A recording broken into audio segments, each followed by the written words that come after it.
की तरफ जो कि है किशनगंज की, सीमांचल का हिस्सा है। पिछली बार इकलौती सीट जो कि जीत करके आई थी कांग्रेस पूरे बिहार की 40 सीटों में से, क्योंकि 39 पर तो एनडीए ने सुपड़ा साफ कर दिया था महागठबंधन का।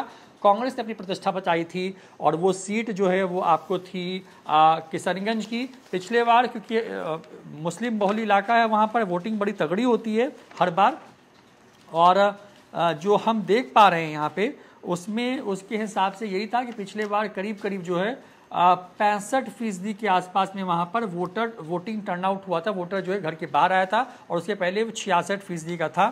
हालांकि जो चुनाव हुए वहाँ पर उसमें बहुत बड़ा मार्जिन वहाँ पे नहीं था जीत हार का।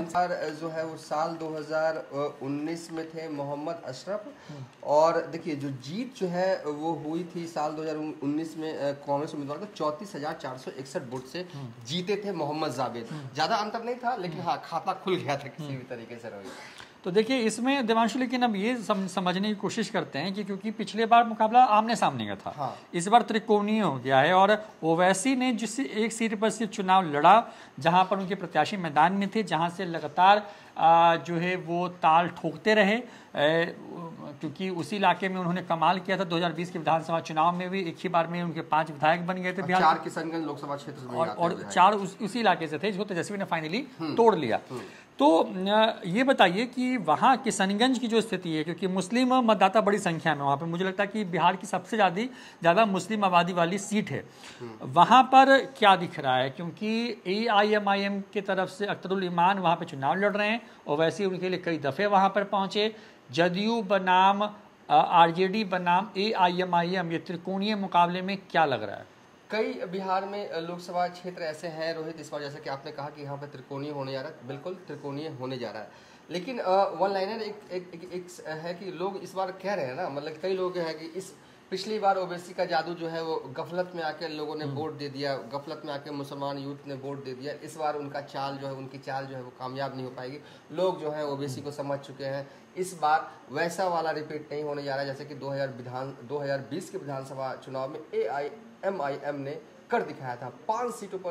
5 विधानसभा सीटों पर जीत जो है वो दर्ज कर ली थी, जिसमें कि 4 विधानसभा क्षेत्र किशनगंज लोकसभा क्षेत्र के अंतर्गत आते हैं। ऐसे कई लोगों का कहना है, लेकिन क्या वाकई ग्राउंड पे ऐसा है क्या?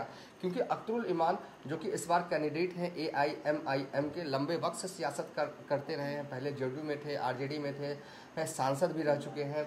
तो क्या वाकई में लोग ऐसा महसूस कर रहे हैं क्या कि ओवैसी साहब ने ठग लिया, अब इस बार उनके साथ जाना नहीं है, त्रिकोणीय मुकाबला है? ये सब चीज़ों का हम जवाब जो है वो देते हैं। देखिए आज वोटिंग हुई, ओवैसी साहब अख्तरुल ईमान साहब ने भी वोट किया। विजुअल्स भी हम आपको स्क्रीन पर दिखा रहे हैं, जहाँ पर अख्तरुल ईमान देख रहे हैं किस मुस्कुराते हुए चेहरे के साथ वोट करने के बाद जो है वो निकलते हुए दिख रहे हैं। देखिए ये जो सीट है ना रोहित जी, और हम अपने न्यूज़ फॉर नेशन के दर्शकों को बता दें, कांग्रेस का वर्चस्व रहा है, लंबे वक्त से रहा है।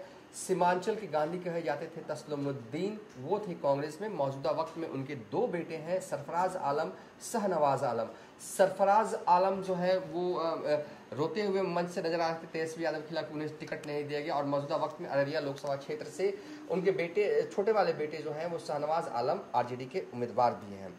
ठीक है, अख्तरुल ईमान जो है वो साल 2019 में भी उन्होंने चुनाव लड़ा था, ठीक है, तब उनको 3 लाख वोट आए थे AIMIM से।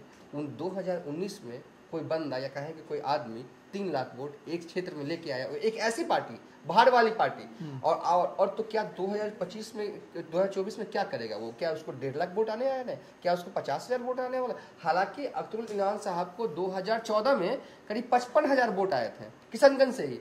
कब आए थे? तब वो JDU के टिकट पर चुनाव लड़े थे। ठीक है, जब JDU के टिकट पर अख्तरुल ईमान चुनाव लड़ते हैं तो उनको आते हैं 55,000 वोट, और जब 2019 में AIMIM के टिकट पर चुनाव लड़ते हैं तो वहां पर आते हैं 3 लाख वोट। अब सबकी निगाहें कौन जीतेगा कौन हारेगा, कांग्रेस जो है वो अपनी साख, अपनी इज्जत किशनगंज वाली बचा पाती है कि नहीं बचा पाती है, ये सब कुछ जो है वो अख्तरुल ईमान साहब के क्या परफॉर्मेंस रहता है उस पर डिपेंडेंट हो गया है। कांग्रेस के उम्मीदवार मोहम्मद जावेद ये चाह रहे हो कि अख्तरुल ईमान साहब ज़्यादा वोट काटें, वो काटेंगे तभी वो जीतेंगे। अगर नहीं काट पाए तो फिर जेडीयू के उम्मीदवार भी जीत सकते हैं। जेडीयू के उम्मीदवार जो है पिछले दफा जो है वो सैयद मोहम्मद अशरफ थे, लेकिन उनका बीच में निधन हो गया, तो इसलिए माजिद आलम को जो है जेडीयू ने उम्मीदवार बनाया। मैं याद दिलाना चाहूँगा किशनगंज में सीएम नीतीश कुमार क्या बोल रहे थे, कौन सा भाषण दे रहे थे कि किशनगंज के वोटर किस तरीके से उनसे जुड़े। किशनगंज में वो कह रहे थे कि उनकी सरकार ने 8000 कब्रिस्तानों की बाउंड्री करवाई, मदरसों के मास्टरों को सरकारी शिक्षक के बराबर वेतन दिया। ये दो मुद्दे किशनगंज में सीएम नीतीश कुमार लगातार अपने प्रचार के दौरान उठा रहे थे। यानी कि वो बता रहे थे कि भले ही, हालांकि वो अपने मुखारबिन से ये नहीं बोले कि भले ही वो अभी बीजेपी के साथ हो, लेकिन वो ये बता रहे थे कि उनका मुस्लिम प्रेम जग जाहिर है, सिर्फ बोलने भर नहीं है। जिस तरीके से लालू और तेजस्वी यादव बोलने भर दिखाते हैं कि मुस्लिम प्रेम है, दावेदारी की बात आती है तो वो 2 ही सीट देते हैं, और लेकिन नीतीश कुमार ये बता रहे थे योजनाओं के जरिए कि हमने किस तरीके से किशनगंज के युवाओं के लिए काम किया, किशनगंज के महिलाओं के लिए काम किया, किशनगंज के बुजुर्गों का काम किया। नीतीश कुमार विस्तार से अपनी योजनाओं का जिक्र कर रहे थे, और जिसमें से सबसे ज़्यादा टची जो रहा कि मदरसाओं के मास्टरों को सरकारी शिक्षक के बराबर हमने वेतन दिया, ये सब जिक्र कर रहे थे। तो कहीं ना कहीं जेडीयू के उम्मीदवार जो है मुजाहिद आलम वो स्ट्रॉन्ग कंटेस्टेंट हैं। और अगर बात करी जाए कि कांग्रेस जो उम्मीदवार जो है मोहम्मद जावेद, उनके प्रति थोड़ी नाराजगी भी थी। कई लोगों से हमने बातचीत की, उसके आधार पर मैं कह रहा हूँ कि क्षेत्र में कम दिखते हैं। जब ऐलान नहीं हुआ था ये उम्मीदवारों का, तब कहा जा रहा था कि लोग चाहते हैं कि इस बार कांग्रेस जो है वो उम्मीदवार नया चेहरा उतार दे तो ठीक रहेगा। और सबसे बड़ी दिक्कत जानते हैं, नेगेटिव पॉइंट महागठबंधन के साथ यहाँ पर क्या चला गया है। ओवैसी साहब 7 बार आए, हैदराबाद में पार्टी है उनकी, हैदराबाद से सांसद है, 4 दफा सांसद रहे, उनके पिताजी भी सांसद रहे, माधवी लता वहाँ से बीजेपी की ये है।